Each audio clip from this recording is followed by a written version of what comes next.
Student, मैं सौरभ कोहली आपका स्वागत करता हूं अपने यूट्यूब चैनल में। ये हमारी थर्ड वीडियो है पॉलिटिकल साइंस की, जो कि टीजीटी एसएसटी से रिलेटेड है। इससे पहले हम इकोनॉमिक्स पार्ट यानी कि उसकी 12 वीडियो बना चुके हैं। आप प्लेलिस्ट में जाके चेक कर सकते हैं। ये जो सीरीज बन रही है हमारी KVS, NVS, DSSB other state exams के लिए काफी इंपॉर्टेंट है और एमसीक्यूज के जरिए आप अच्छे से सीख सकते हैं। तो चलिए शुरू करते हैं एमसीक्यूज। चलिए शुरू करते हैं थर्ड पार्ट को। और अगले ये प्रश्न है, उदारवाद की सबसे महत्वपूर्ण मान्यता क्या है?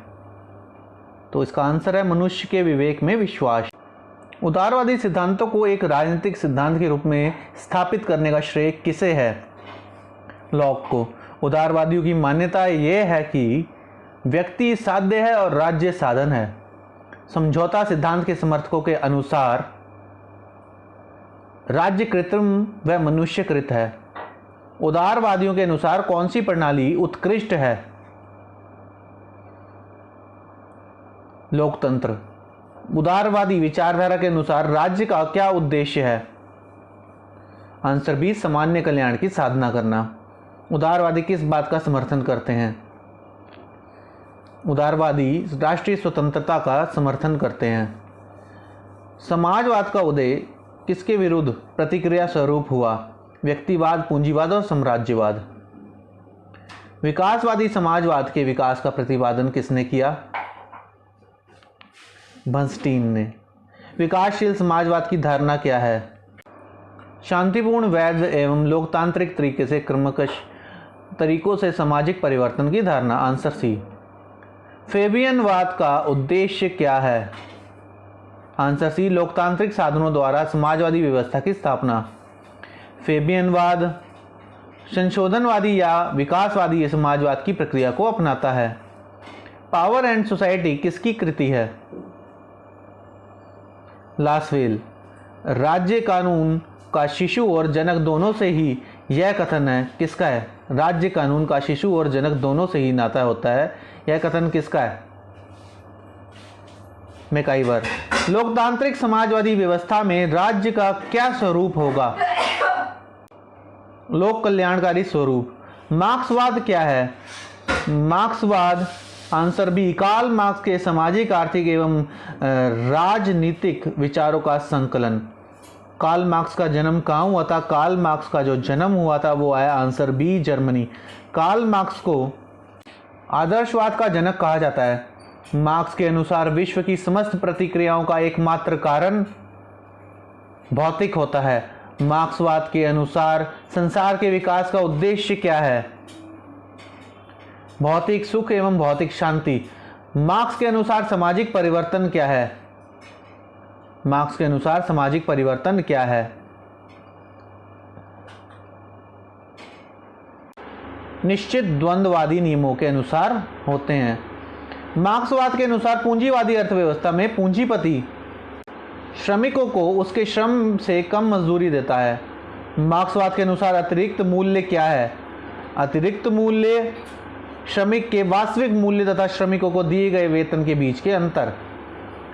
मार्क्सवाद के अनुसार पूंजीवादी व्यवस्था को साम्यवादी व्यवस्था में परिवर्तन के लिए क्या करते हैं? सशस्त्र क्रांति करनी पड़ती है। मार्क्सवाद का अंतिम लक्ष्य क्या है? पूंजीवाद का विनाश, सर्वहारा वर्ग का अधिनायकत्व, वर्गहीन एवं राज्यहीन समाज की स्थापना करना। आंसर सी बिल्कुल सही है। संविधान के बारे में, संविधान क्या है? संविधान की अगर हम बारे में बात करें तो संविधान राज्य के संगठन, स्वरूप तथा शक्ति का आधारभूत ढांचा है। सरकार क्या है?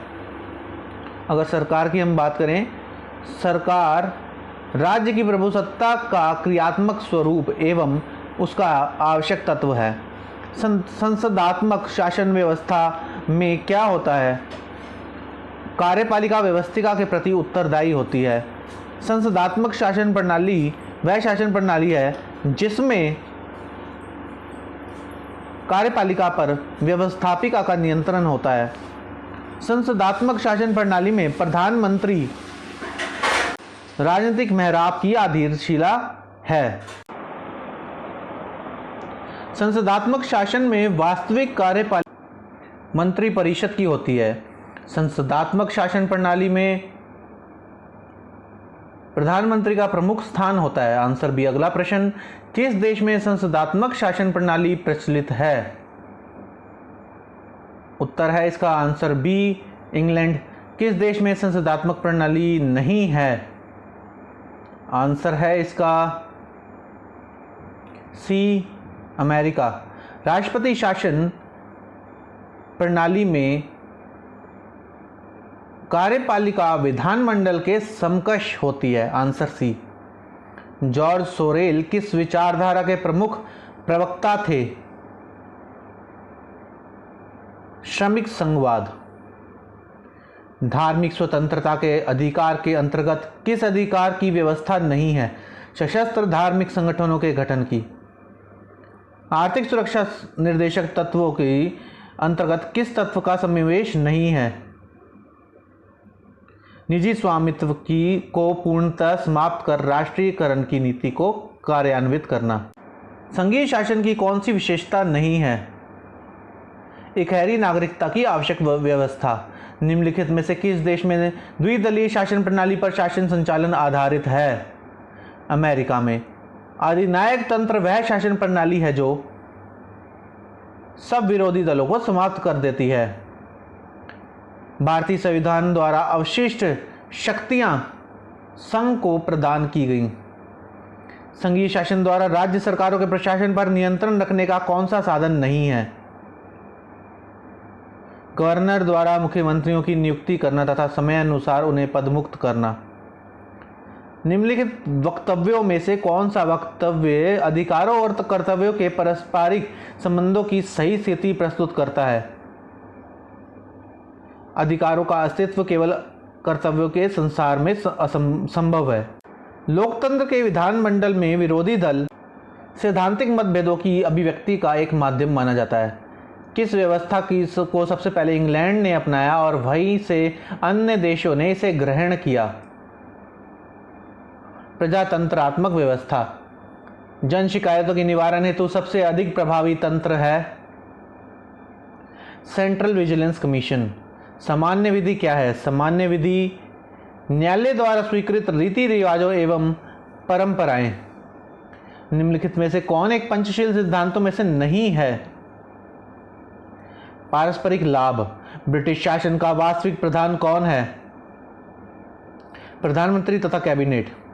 ब्रिटिश शासन सिद्धांत राजतंत्रात्मक है किंतु विस्तृत लोकतंत्र है। अभी समय क्या है? अभी समय की अगर हम बात करें तो अभी समय अलिखित प्रथाएं अथवा परंपराएं हैं जिनके बल पर ब्रिटिश संविधान चलता है। द्विदलीय प्रणाली की अपेक्षा बहुदलीय प्रणाली की एक बड़ा लाभ है यह है कि जनमत के सभी पक्ष उसके अंतर्गत प्रतिनिधित्व पाते हैं।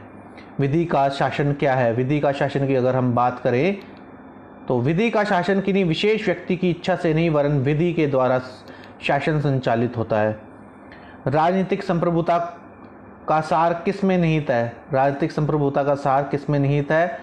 तो इसका सार जो है यह एक राज्य के अंतर्गत उन सभी प्रभावों के योग हैं जो वैधानिक कानून को प्रभावित करते हैं।